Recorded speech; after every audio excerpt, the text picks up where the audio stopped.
am going to introduce Julie Cabot. All right. Thank you, Vicki. So welcome everyone by Zoom to the North Chatham Free Library.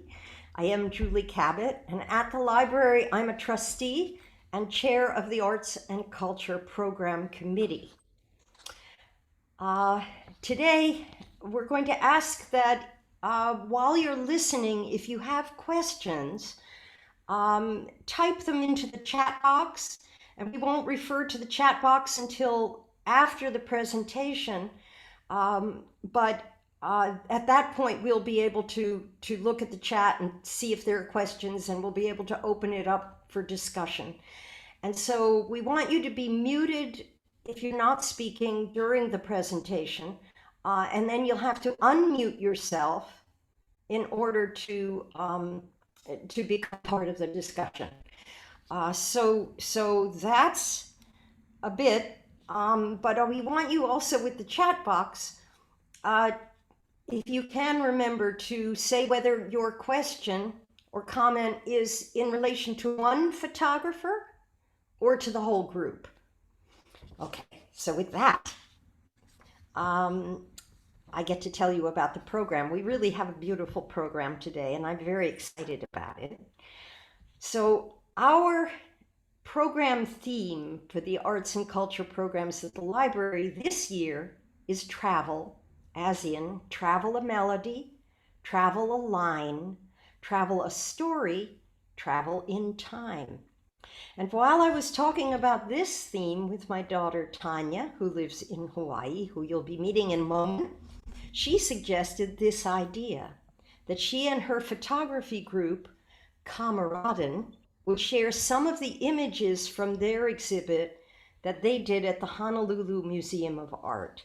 And their exhibit was called Mo'olelo, Visual Storytelling of Our Connection to the Land. And here is how they describe the exhibit, and I quote, "As artists, our common thread of interest is the beauty of nature and its fragile status. These images explore the connection and disconnection to the land and our human role in stewardship." And now it is my pleasure to introduce my daughter, Tanya Davanzo. She is a board-certified clinical neuropsychologist and an artist. Her creative endeavors include painting, some of which you'll see in her room there, collage work, and digital photography. And she has exhibited in numerous solo and group shows and was chosen as one of the, quote, artists of Hawaii in 2009. So Tanya, it's yours, sweetheart. Take it away. Okay, thank you. I'm very excited to be here with all of you in New York and in Hawaii and perhaps elsewhere as well. This group has become what we refer to in Hawaii as ohana, or a very open sense of family. We came together as students in Scott Kubo's digital photography class at the Honolulu Museum of Art School in Honolulu. And we formed such a deep connection with one another that we started referring to ourselves as this group Kameraden, and started going on photo expeditions and having overnight stays in different parts of the island and going out for various adventures by day and by night. We each have our own take. We're very supportive of one another. And we have continued our association via Zoom during this pandemic and have created various challenges, composition, lighting, something you hate, something you love, all different ways of viewing the world through the camera lens. And at one point before the pandemic, we did have a very exciting event at the Honolulu Museum of Art. We were chosen to present our work mo'olelo, or a lot of the images that we will be showing today are from that group show. So I'm going to start with introducing our instructor, our mentor, our guide, Scott Kubo. Do we have the slide? I do that right now.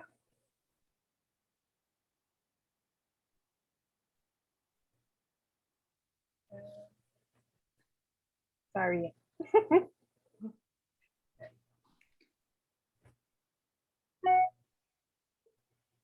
Okay. So Scott Kubo is pictured here in the front of that group shot in the front. He's off to the right. He is a photographer for the museum. He's an archivist, and he takes the photographs of the museum's collection.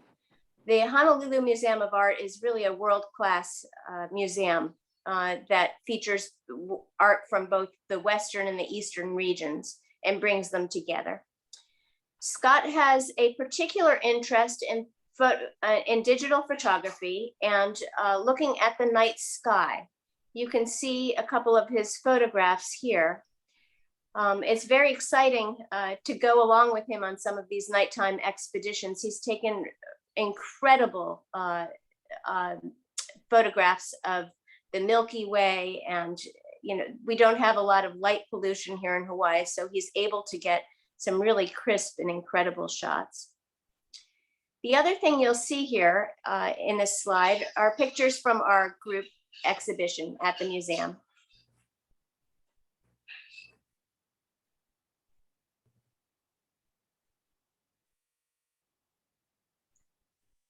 Okay, so we'll start with some of my photographs.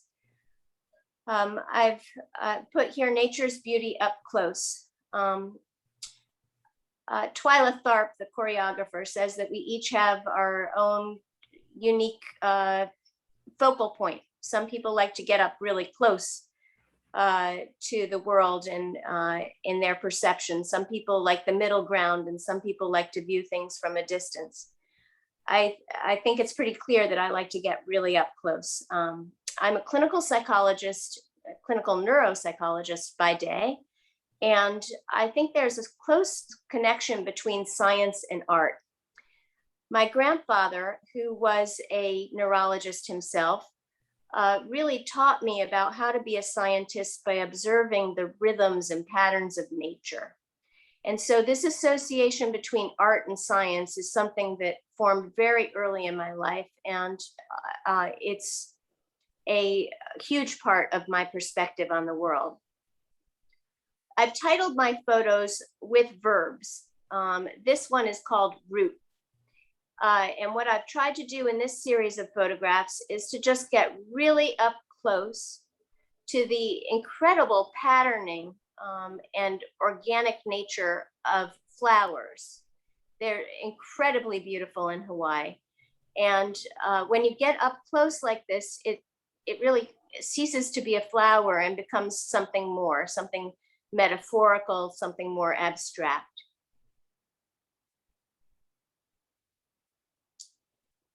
This photograph I've entitled Pop. It is a hibiscus flower, and here I'm playing with the artistic notion of push-pull. What becomes foreground, what becomes background. And another thing that Hawaii really offers is this incredible vibrancy in the colors.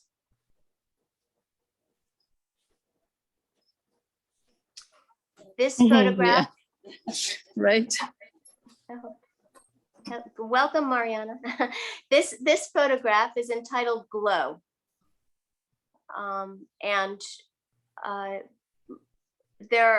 There's a lot to say in terms of our relationship with nature, but part of what I was going after in this series was just the incredible beauty. And if you're interested, this is my handle on Instagram or my website.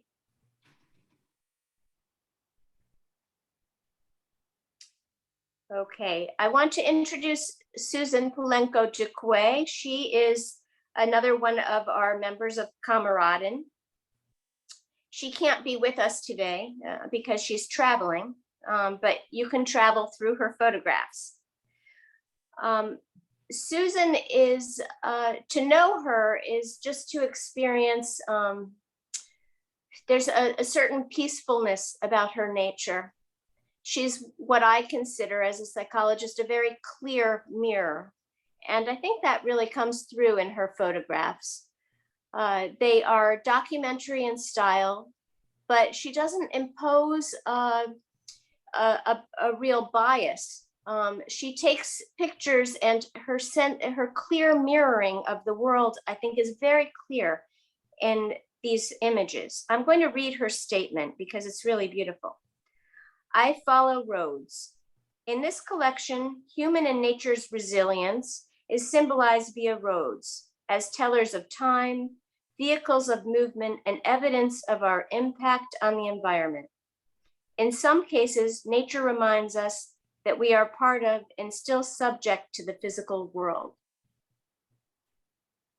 I should mention that Susan's husband is a helicopter pilot, so she has the benefit, as do some of our other members of Kameraden, of going up high in the sky and looking at Hawaii from above.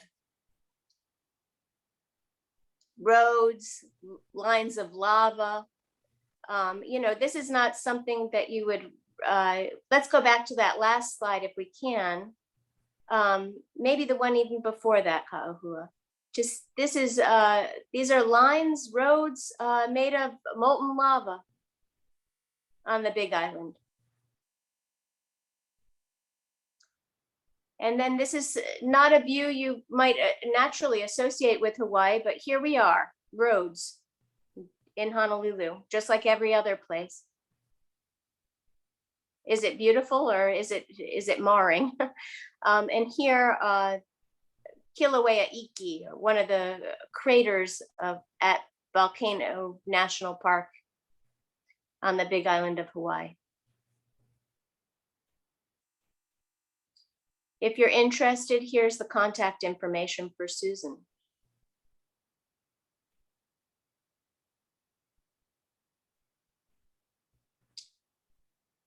We have a different type of perspective now, shifting to up close from the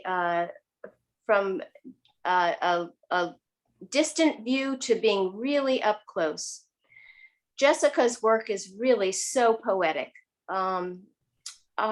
She takes pictures of beautiful things. I think there's some similarity between her work and my own in our own perspective, and she's been experimenting with a macro lens to get up as close as possible.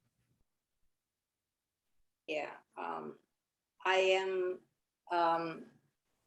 more comfortable to use my macro lens, and I compare with the other Kameraden. I am newer for the photography area, and this one is actually a lotus. And this one is actually I shooting not with my favorite macro lens, is with a 70-200 with 2 times extension, so like 400 millimeters, a long lens to shoot this one to get the bokeh and the back. And I entitled this one as Hope. It's like a light with the single petal of the flower still there.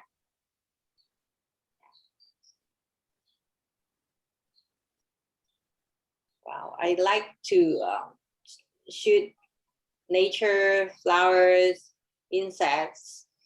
So this is a dragonfly that luckily was stopped there for me, posting for me to got it. And sometimes I try to get them when they're on the air, but I found it's very challenged to just chase them around. But it's fun to do that. I mean, to catch them and see how they look. And I was lucky enough, this one is in the Honolulu Zoo. I got it from there.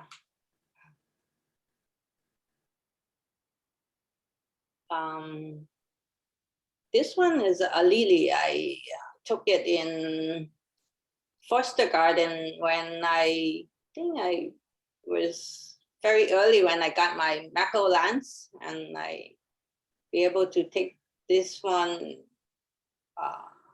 from there with some of the processing in the Lightroom to make darker in the bag and come out little different from like original.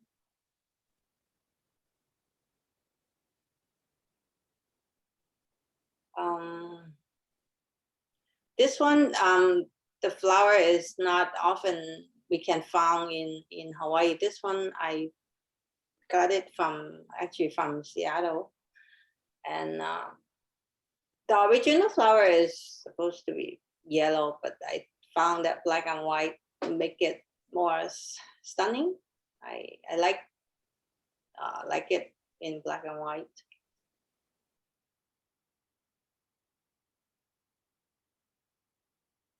Well, this one actually is taking with the iPhone X at that time. This is a mangrove trees by the ocean. And I like the colors. It come out. I think it's on the right time that I got it. Luckily. I hope you will like that.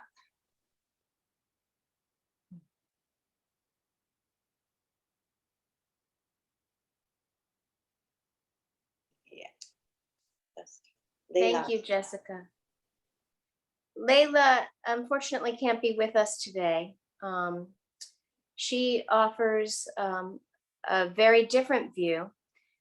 Layla, together with her husband, they travel the world and they go to far off places. Here in this series, she took photographs of the Arctic. So these are things few of us get the opportunity to see. And I should mention that Layla is also a fine ikebana artist, so in the ancient art of flower arranging. And so her sense of composition is very well developed.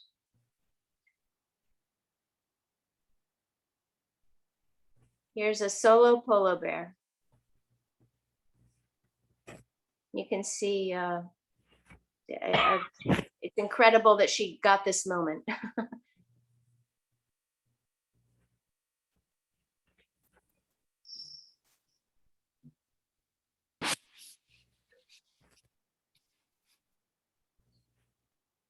And here we are back in Hawaii.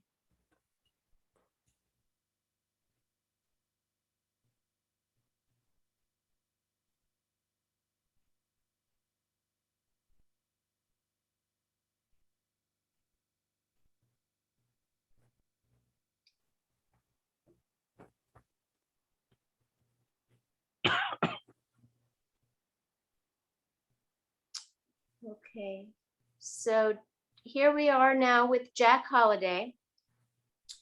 Jackie brings something totally unique to our group.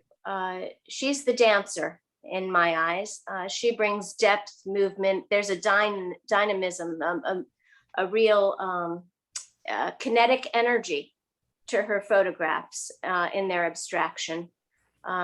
Jack is also getting her Master's of Art from the Academy of Arts University. So she's going further with her technical training. And I also want to mention that she's a brand new mom. So Jack, I'm going to let you speak about your photographs.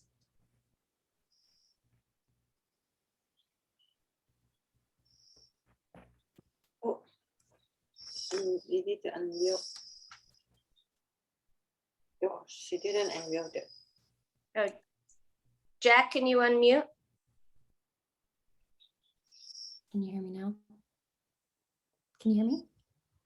Okay, Yeah. there you are. Okay, great. Okay, let me just turn the volume up. Okay, so yes, I basically did the series on, I highlighted my time between Oahu and Maui. And so for my job, I basically was on Oahu from January through like July, and the rest of the year I was on Maui. So I had a really wonderful time getting to know Maui for like 3 years. And I fell in love with the island. And this is basically the whole series, Chaos and Zen, was to contrast the two islands and also to show my love, my new love for Maui, because it's just a magical place. And I felt like whenever I would go there, it was my like escape in a way. And this photo here was taken on the, let's see, it was Kihei. It was a beach on Kihei. So I just highlighted the palm trees, and I wanted to add a lot of movement and depth into the photos. So I use a lot of long exposures, and I also inverted the photograph in Photoshop, and I kind of changed the hues around. But I think if you move on to the next photograph, you'll be able to see the real contrast between, so this was taken on Oahu. And this is when, at the time, I lived in a high rise. And that was my view, was basically there were so many cranes, there was a lot of construction, there's so much growth on the island that I wanted to show. It's kind of like I have a love-hate relationship with Oahu, because for that reason, it has its own beauty, but a lot of it has been like taken away from, it's like overpopulated. We have the rail going up. There's just a lot of construction. And so I really wanted to highlight that contrast between the two islands that I felt at the time. And, it's great.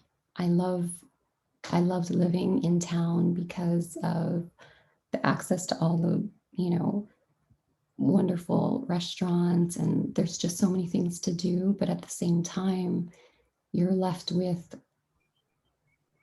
a image like this where it's so noisy.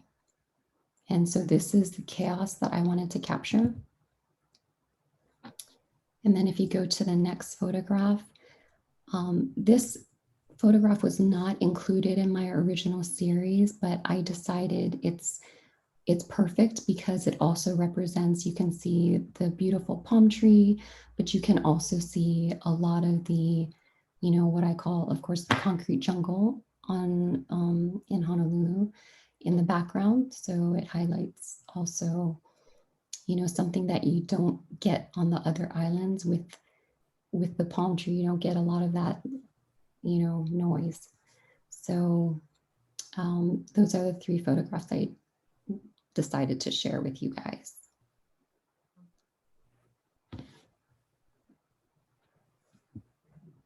So yeah, if you want to check out, I have some more pictures on my website, and also you can check out my handle on Instagram.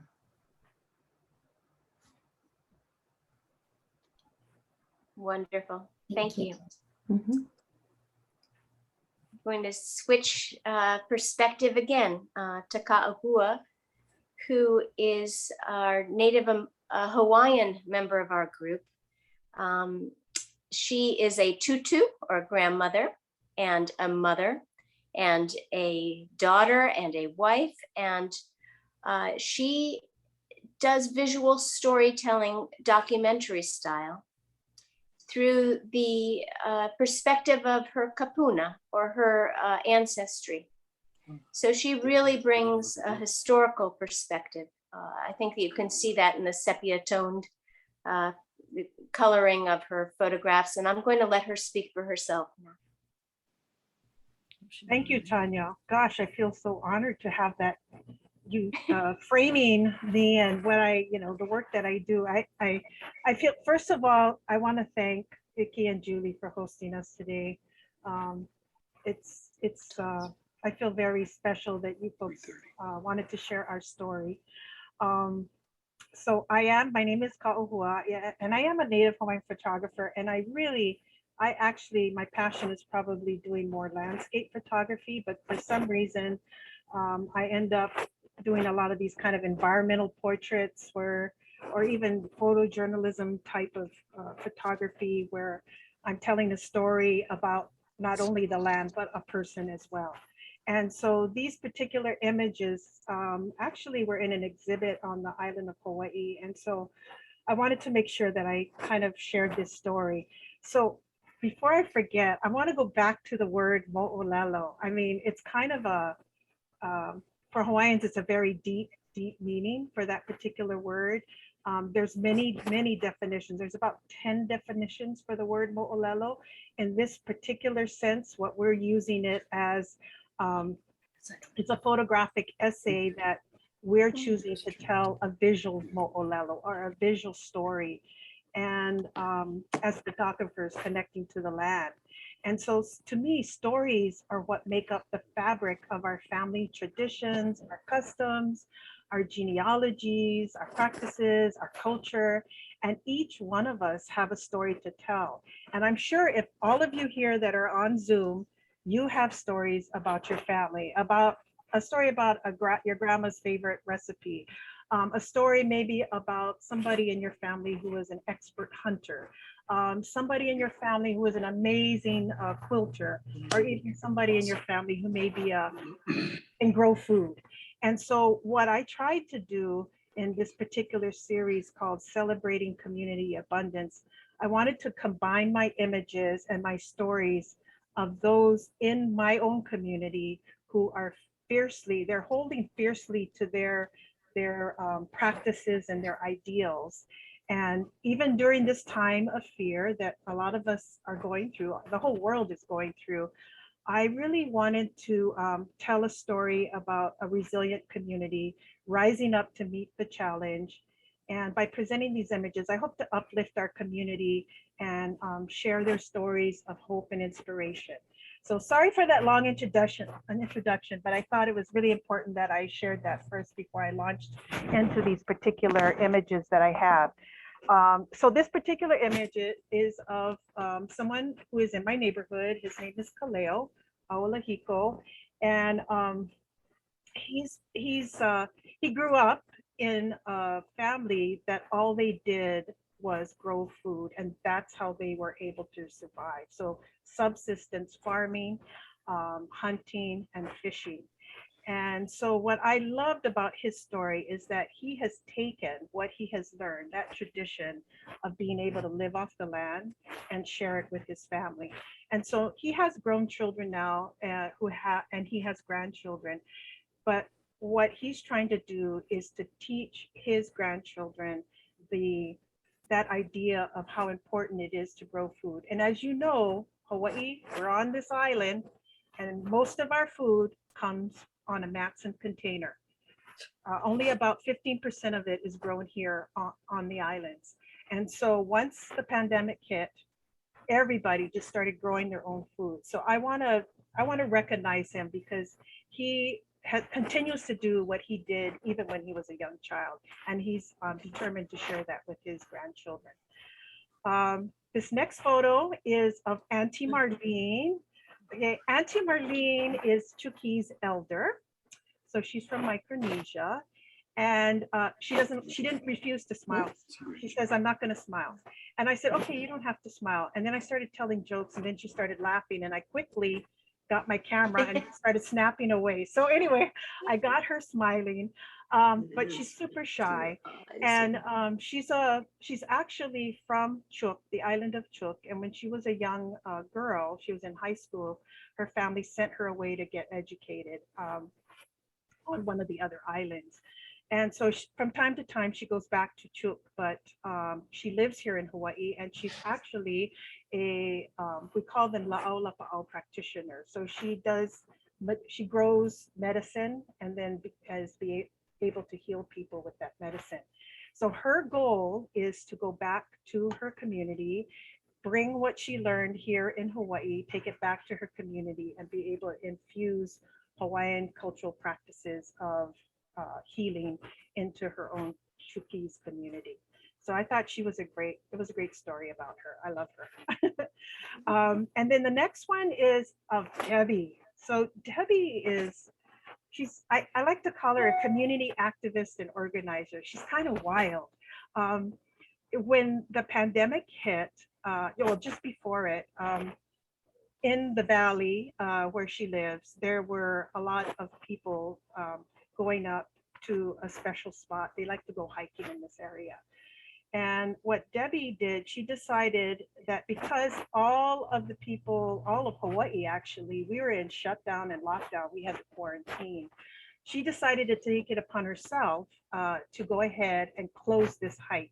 And so you can see there, piece of plywood, she just scribbled on it, hike is closed, no park here. And she decided that she would be the kind of the guardian of this area. And so when people came up, she would turn them away in a very nice and loving way.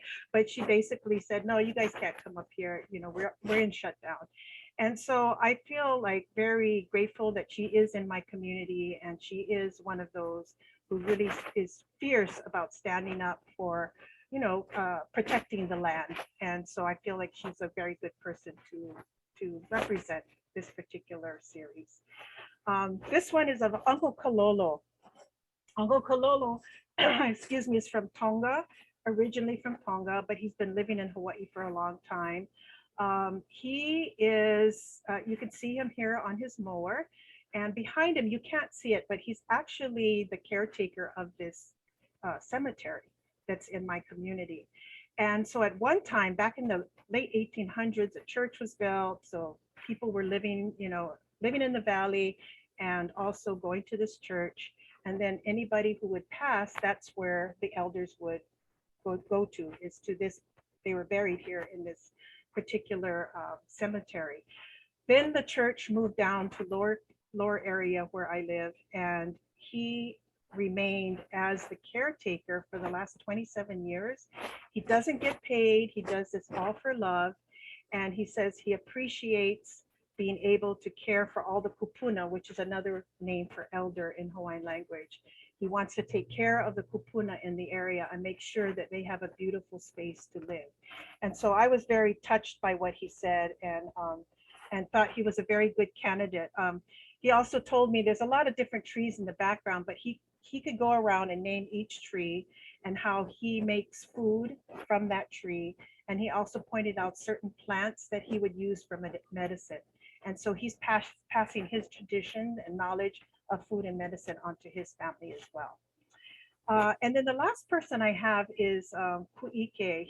He's a fisherman, but he's also a farmer as well. His family has lived in this particular area for generations. And so they are all subsistence farmers and fishers. He's been involved with community activism from he's still young compared to me. He's still young, but he's been involved for a very, very long time, he and his family. And so he is really adamant about making sure that we are here in Hawaii are secure with our food. And so what that means is growing more food, making it available, working more closely with our farmers here in Hawaii, and making it available to our community. And so I just want to end before I wrap this up, I want to end with a quote that he shared with me. He said, "If food is the fabric to our existence, then the farmers and fishermen are the needle. Society in general is the thimble. We need to become the driving force behind the needle,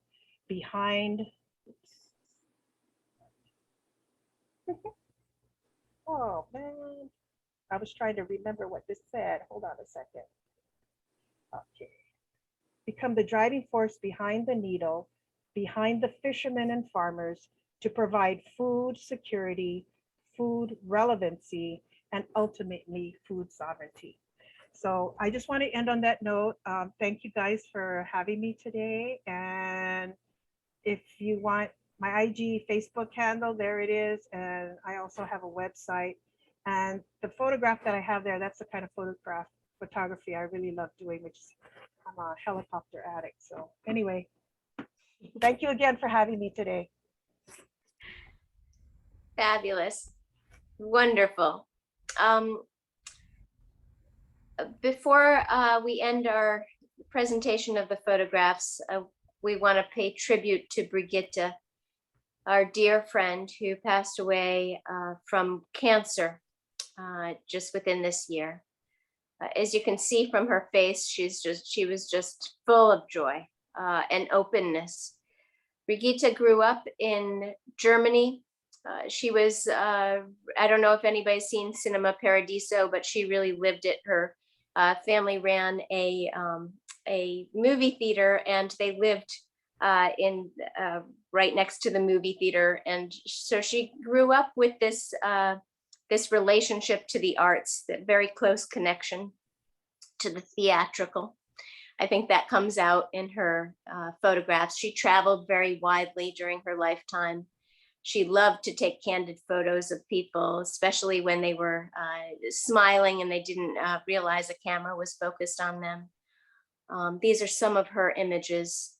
She was a photographer for 50 years of her life and was a very integral part of our group. She's actually the one who convinced me to take Scott's class, and I thank her for getting me involved in this incredible group. So these are some of her photographs from around the state and around the world.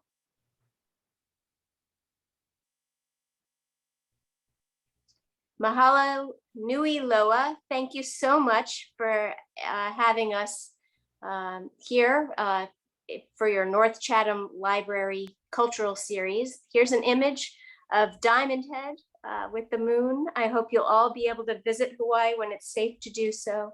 And now we can go to some of your questions. Wow. Wow. Tanya, thank you, sweetheart. I guess I shouldn't be calling you sweetheart, but there we are. Can't help myself. What a beautiful, beautiful presentation. Really, really wonderful. So let's see about the chat. It looks to me like nobody has typed anything in here, but that doesn't mean that people don't want to ask questions. So let me open it up and say to everybody, please unmute yourself.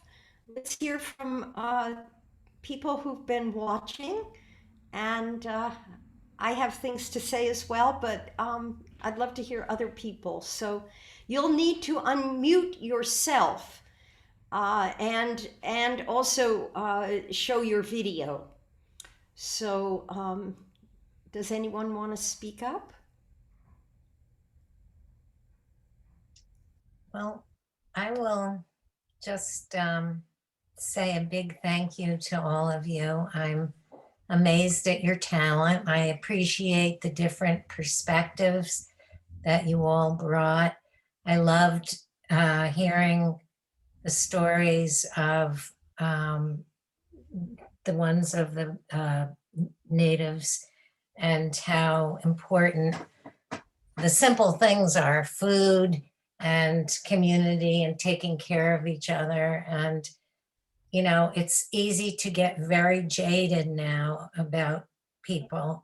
And so it was great to see that. And then as a terrible photographer, I'm outside a lot taking pictures with my iPhone of flowers.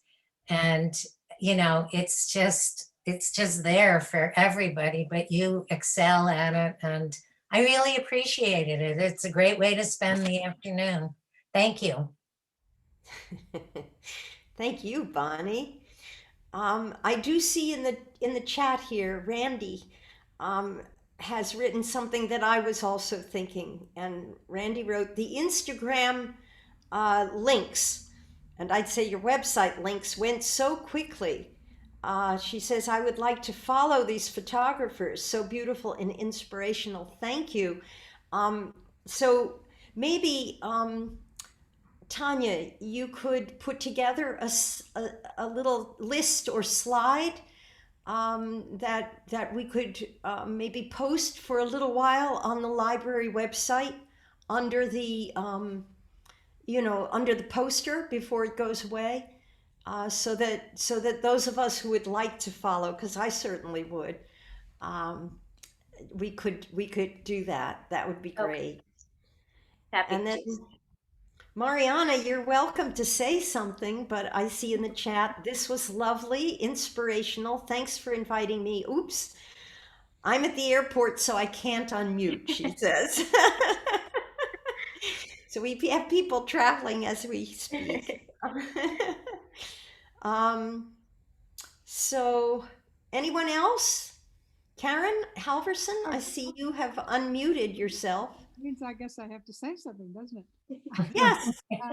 I love the variety. It's very interesting. It's just you live in of course, the state of Hawaii has tremendous variety anyway. But I'm talking about the personal approaches that were so different, near and far, as you mentioned, Tanya. But Kawa, I can't remember how to say. Kawahua. Yours was Can I unmute you? No, you have to unmute you.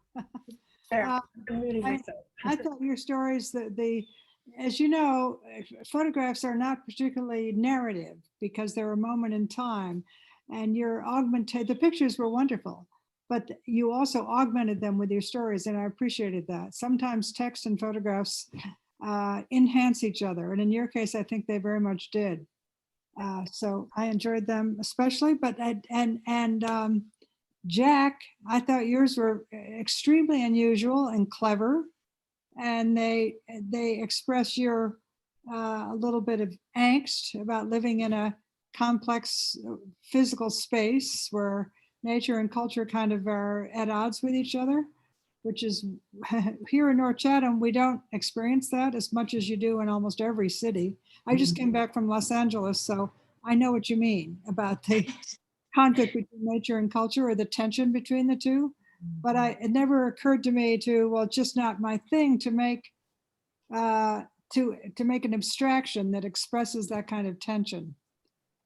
I do it differently, just in a much more straightforward way, but I thought yours were very interesting. The close-ups were wonderful because there's just to see things that you normally don't get close enough or have the patience really to look at, to appreciate.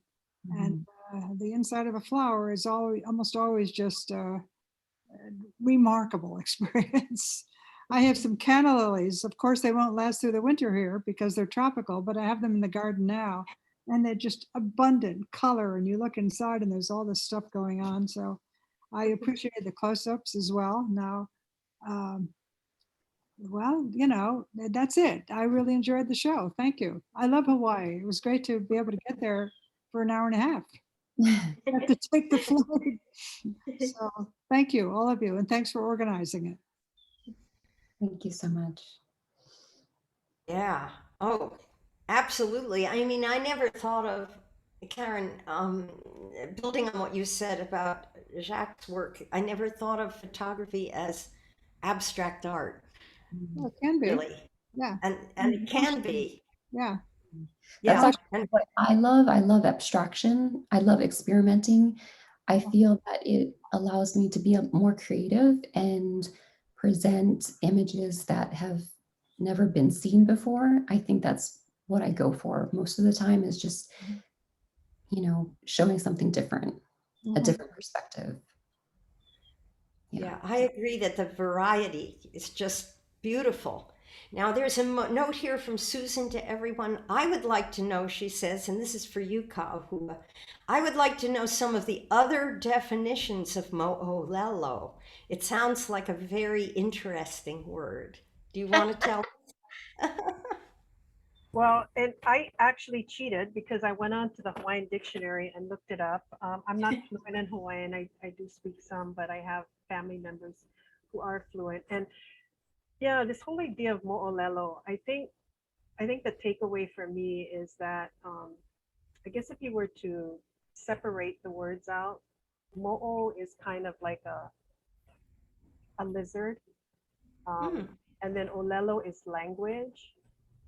But if you think about a lizard, there's like this spine on the back, or like a, you know, they have like this little kind of skeleton on the back of their spine that for Hawaiians represents succession.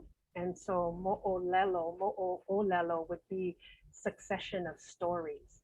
And so that's kind of the idea behind the word mo'olelo.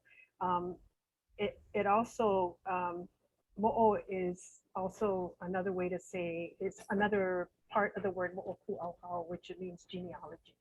So this whole word mo'o is just a very powerful, significant word in Hawaiian culture that spans over our lifetime and goes back through our genealogies. And I feel that, you know, that for Hawaiians, it's something that we use a lot of, and whenever we are trying to, you know, describe a place or share something, there's always the mo'olelo. That's always part of our description, is the story behind it. What is that? What is the narrative? And that's the thing. People are always, they have a first impression of what Hawaii or Hawaiians are, but we're trying to change the narrative and trying to show maybe a different mo'olelo. And I'm sorry, off the top of my head, I don't know what the other 10 definitions are, but want to go to pukewehewehe.com.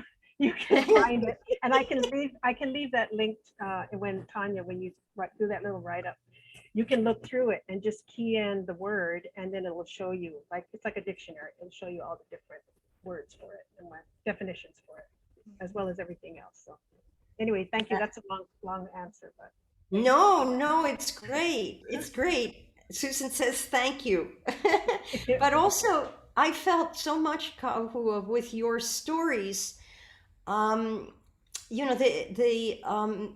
the significance, the essential nature of sharing and caring for each other, for your customs, right, for the land, for the ancestors. It was very moving to hear the stories behind the people and the photos. thank you. Yeah. Yeah, and I feel like it's not just Hawaii, it's everybody. And I feel like the more we can just grow and be able to show aloha, because aloha, sometimes that word is kind of misused. I feel like, live aloha, but what does it really mean? And so what it means is, aloha means you're practicing it every day. You know, you're being kind, you're reaching out to your community, you're helping people, you're trying to build a really strong network fiber here in Hawaii. Especially, we need to band together and not be separate. And I feel like compared to what it was like back in the 70s when we were fighting for our rights as Hawaiians, now that's shifted. Now we're really moving together as a group, and everybody is following along, everybody's coming together, and it's a good feeling now. And I feel like the pandemic made it even more solid. So everybody is growing their food. I mean, more and more people are growing their own food and coming together as a community, and I think that's really powerful for us here in Hawaii. That is really moving and wonderful. Yeah. What do you think, folks? Do you think North Chatham is doing the same? I think more people are definitely growing their own food, and I see Randy, shaking her head yes. And one of the things that our library did as a fundraiser just recently was, you do garden tours, but for the very first time we had garden tours of vegetable gardens. Oh, beautiful. And it was so beautiful to see all these different ways that individuals or families are growing food within our community. And each approach was different. And one of the gardens had the three sisters, the indigenous three sisters of corn and Beans and squash. and squash, but also sunflowers. And the sunflowers were what, 9-10 feet tall. Amazing. And it was his first time having a vegetable garden, actually. So it was pretty amazing. But yeah, I think a lot of our local neighbors are also doing more gardening because of the pandemic. So I agree with that. I think that's awesome. And I think that for us as a community, if we're growing our own food, there's always somebody out there, a kupuna, an elder in our neighborhood who may not have access to the kind of food that we have. And so part of what we try to do, not only as a family, but beyond that as a community, is that if we're growing, then we're going to share. That's part of it as well. And so I can see this situation, the pandemic that we're in right now, people are coming closer and closer together because now we're growing this beautiful food, and now we're meeting our neighbors that we never knew. I mean, it's kind of crazy sometimes. Like some people, they just like this and they don't even know who their neighbors are, but now it's just expanding, and it's kind of going back to when I grew up in the 60s, like everybody knows your neighbor, and it's a good feeling. And I'm positive, I'm hopeful for the future. So thank you. Thank you. That's beautiful to hear. Hopeful. Oh my goodness, hopeful. Anyone else want to make a comment or a question? I really want to thank each and every one of you photographers, those who were present and those whose images we saw. This has really been a wonderful, wonderful program, and very much in keeping with our theme of travel. And I'm very excited because next week Tanya will be traveling here with Luca and Bianca. So we'll have family together. And here in the Northeast, we are, in the early stages of fall with the gorgeous, gorgeous colors. Oh, yeah. And beautiful harvest. Lots of apples and pears and all the fruits and some of the vegetables of the season, the squashes and pumpkins and all those good things. But the colors in your photos are just gorgeous. Please keep doing your work. And my hope when I set this up with Tanya was that maybe in our area, there would be some photographers who would want to sort of form a group, however they wanted to the way that you do, to just keep track of each other's work and encourage each other and learn from each other and appreciate each other's work and maybe do exhibits together, whatever. So however that transpires or doesn't is fine. But thank you so much. Anything else? I see a clapping. Thank you, everybody. In Hawaii, we say mahalo. That's right. Mahalo for thank you. All right. I think, Vicki, that we're ready to end. Thank you so much. Thank you, Vicki and Julie, for hosting us. Thank you. Bye. Bye-bye. Thank you.